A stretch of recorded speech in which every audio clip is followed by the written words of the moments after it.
This is FE Peer Review, the Flat Earth Peer Review channel. The date is July 25th, 2020.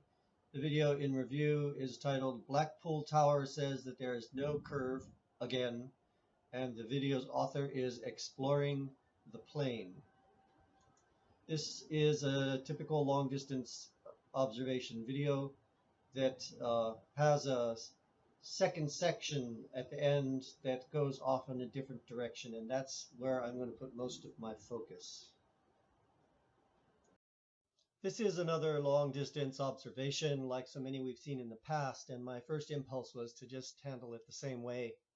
Look for the typical mistakes that are done and identify the mistakes and point towards references and resources that the person making the video can go to rectify the mistakes.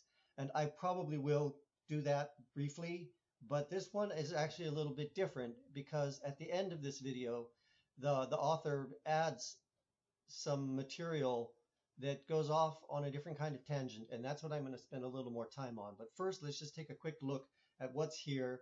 What was the observation they presented? We are at a place called Thurstaston Hill, looking across Blackpool towards the mountains in the distance, red screes. We see the Blackpool Tower in the middle and the mountains in the distance. That's the basic observation that we're going to be looking at. The person making the video says, we are going to put to test the quote enhanced curve calculator, which predicts the height of aligned objects on a curved earth with Euclidean geometry. So I was curious to see what is this enhanced curve calculator. The link to it can be found in the description of the video that I am reviewing. And it will also be seen on their screen at 3:07. There's the enhanced curve calculator. Looking at the link that they provided in their description that takes you to this page here, curvecalc.bitbucket.io, and here's the Earth Curve Calculator. It says on the Earth Curve Calculator at the bottom, assumptions: the Earth is a convex sphere of radius 3959 miles. Light travels in straight lines. So what this is saying is that it's using the geometric radius of the Earth, and it is assuming zero atmospheric refraction. Light travels in straight lines means zero atmospheric refraction. So as is the case with other curve calculators out there, it's giving you a strictly geometric alignment that does not take into account the curve of light as it passes through the atmosphere. This is what all these flat Earth long distance observations do. They all ignore atmospheric refraction. And I'll say just this quickly about atmospheric refraction. If you're going to do a long distance observation, you have to face it one way or the other. Atmospheric refraction is the standard accepted science at the moment. Now, that doesn't mean it's right. It could well be wrong, but it is the standard accepted science, and I can provide many, many resources to show that. I have in my possession 4 papers specifically on how to handle atmospheric refraction when doing long distance observations for the purpose of military targeting. The paper is written by and for the US military, specifically for targeting and atmospheric refraction. If the US Army is using refraction when they do visual targeting, they probably have a reason. So I'll provide resources about atmospheric refraction. My point is that it's the accepted science. So if you think the science of atmospheric refraction is wrong and you can set it aside when doing your observation, great, fine. Prove it first. You first have to prove atmospheric refraction does not influence your observation. Then, once you've done that, you can analyze your observation without including it. But to just simply ignore it as if it doesn't exist just opens your analysis up to very justified criticism. So prove that it's not a factor and then do your analysis without it, or accept that it is a factor and include it in your analysis. Those are your choices. Okay, now back to the main point here. So this is the Earth Curve Calculator they used. It does not include refraction. We'll take a quick look at some of their data. It's Thurstaston Hill, Blackpool Tower, red screes. We've got some elevations. We've We've got the elevations of each. Let me scoot this up a little bit more. There we go. We've got the elevation of Blackpool Tower. We've got the Red Screes elevation. We have a nice little profile showing Thurstaston Hill on the left, the water, all that level stuff. A little bump here, which I believe would be the Blackpool Tower would be right about there. And then the hills rise up, and there's our high point at the right end. Now, it's worth pointing out, just to make sure that nobody's got any confusion about this, that this diagram uses a horizontal scale and a vertical scale that are different. We can see from starting at the left, from the left to the first gray line, that's 5 miles of horizontal distance. We're looking at 80 miles across the whole width of this.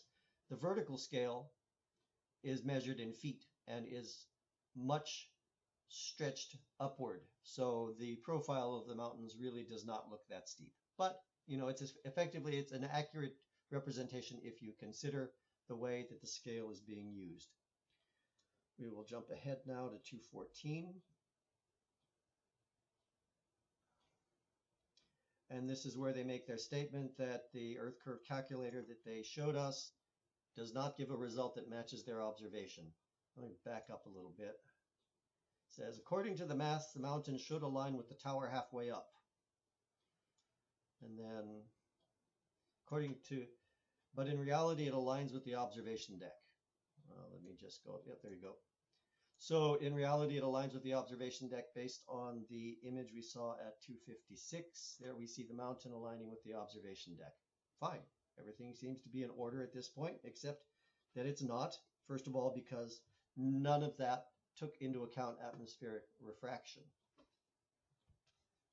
So at this point, the simple path for my criticism would be to take the data that they've got in their video, go over to Walter Bislin's Earth Curve Calculator, which does allow for refraction, input the data, put in the standard refraction index, see what the results give us.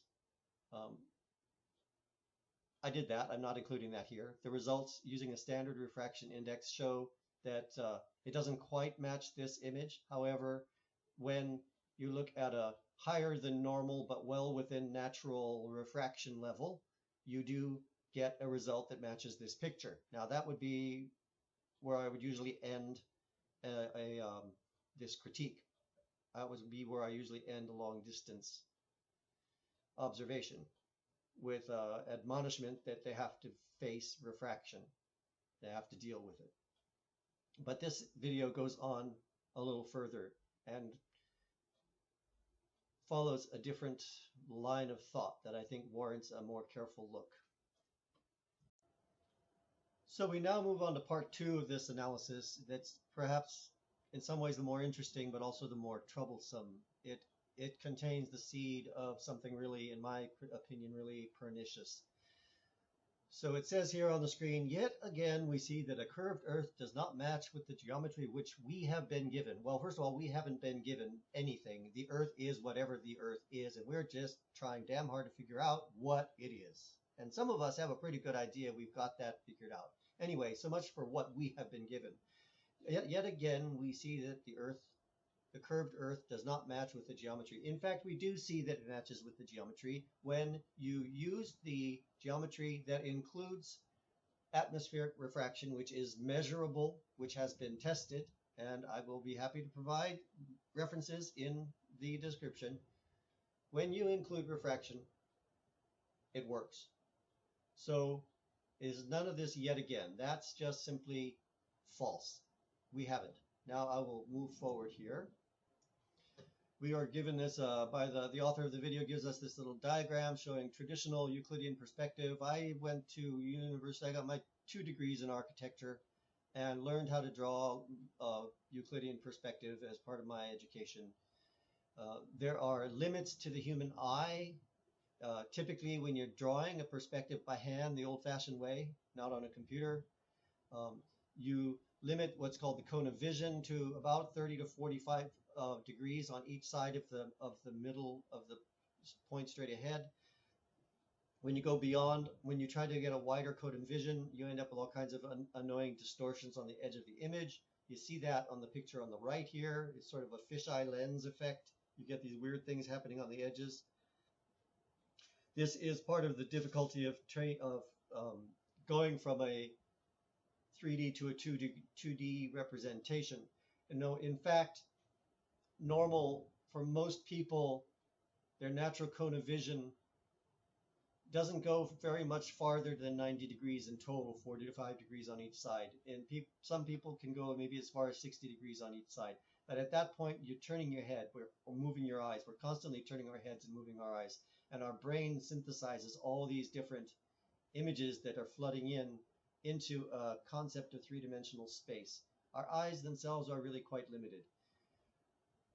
Other mammals have, in some respects, apparently a far superior ability to see than we do. Owls, eagles, flies, they see simultaneously, in one instant, far wider cone of vision than we do. So somehow their brain is able to assimilate that information to orient them in three-dimensional space.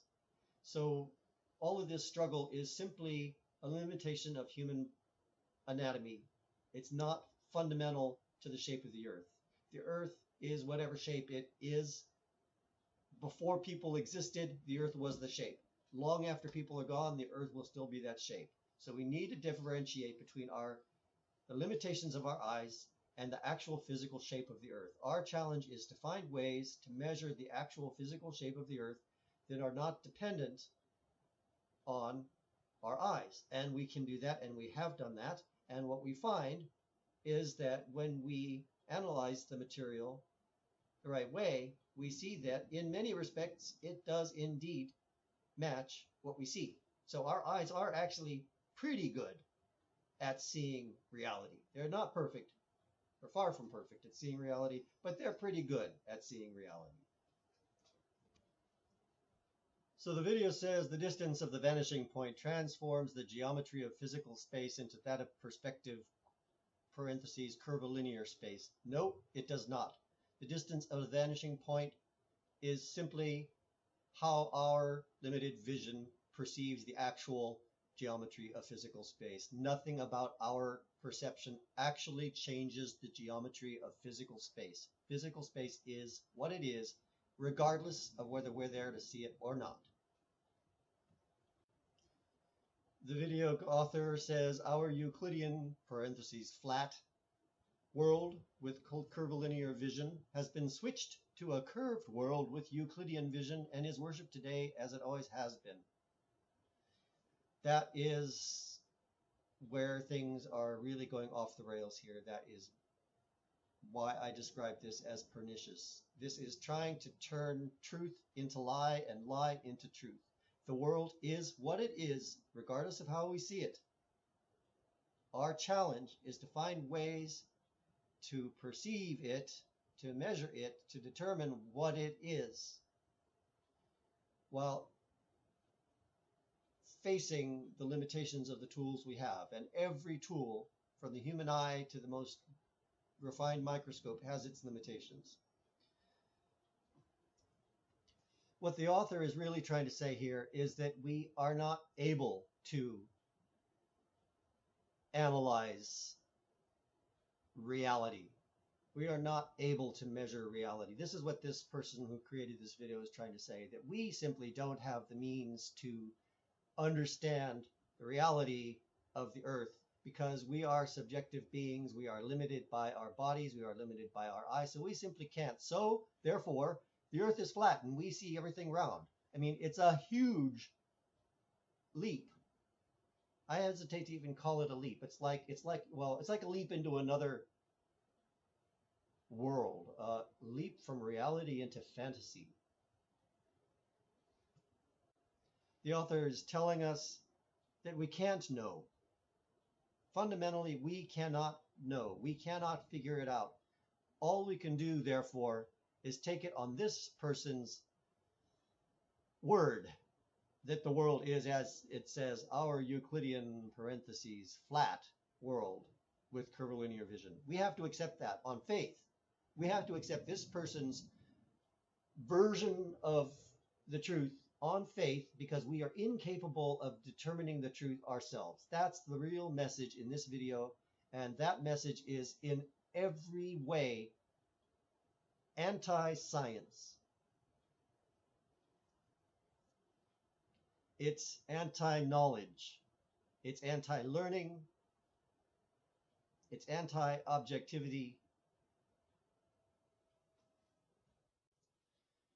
And fundamentally, it is simply deceptive. It's false. Because indeed, we can learn about our world through observation and analysis, through experiment, through repeated experiment, through questioning our ideas, seeing if they hold up to scrutiny. Our quest for knowledge is why children no longer die of smallpox. It's why our food supply is secure. It's why we can fly from one continent to another, why we can communicate instantaneously across the entire planet. Without this quest for knowledge, we would be living in caves, cooking our food over open fires. Explore the Plane would have us believe we're not capable of understanding this world, when in fact we are very much capable of it. We have our lives the way they are today because of that knowledge that we've gained over the millennia, that we've passed from one generation to the next. Don't let Explore the Plane deceive you into believing you don't have the power to make your life better, because you do.